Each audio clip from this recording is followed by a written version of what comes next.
I shared that in Australia, they passed gay marriage, but listen to what happened.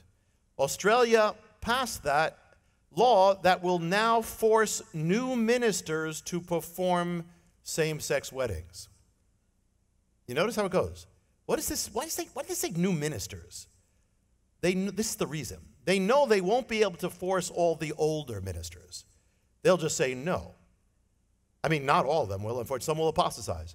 But what they're doing is, well, now if you want to become a minister, this is how it is. You're going to have to accept it, and you're new, and you'll accept it.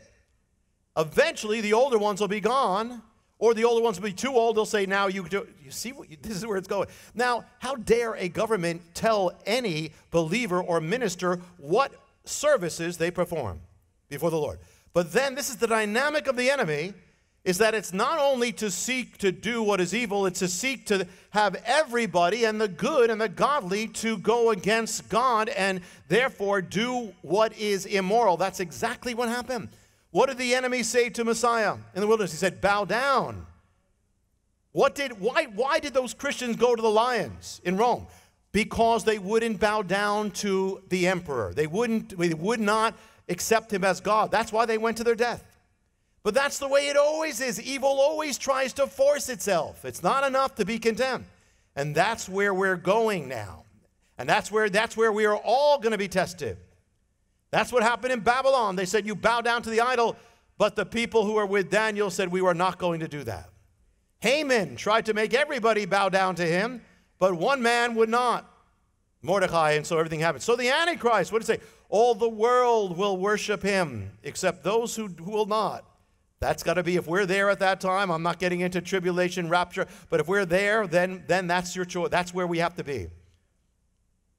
So, remember the Christian baker? There's one of the Christian baker in Colorado.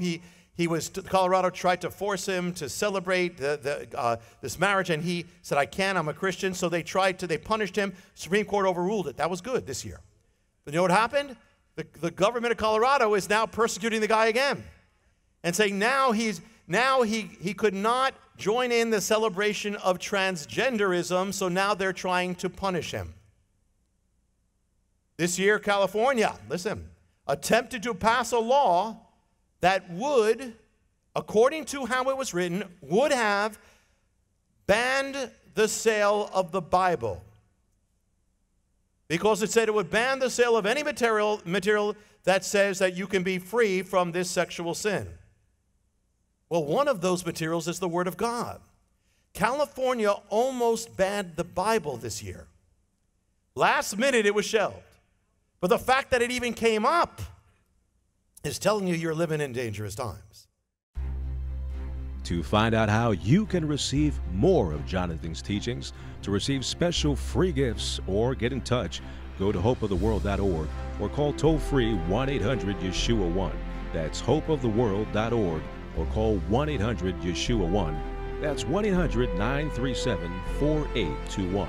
You can also get more at Jonathan Cahn's Facebook page or write us direct at Hope of the World, Box 1111, Lodi, New Jersey 07644, USA.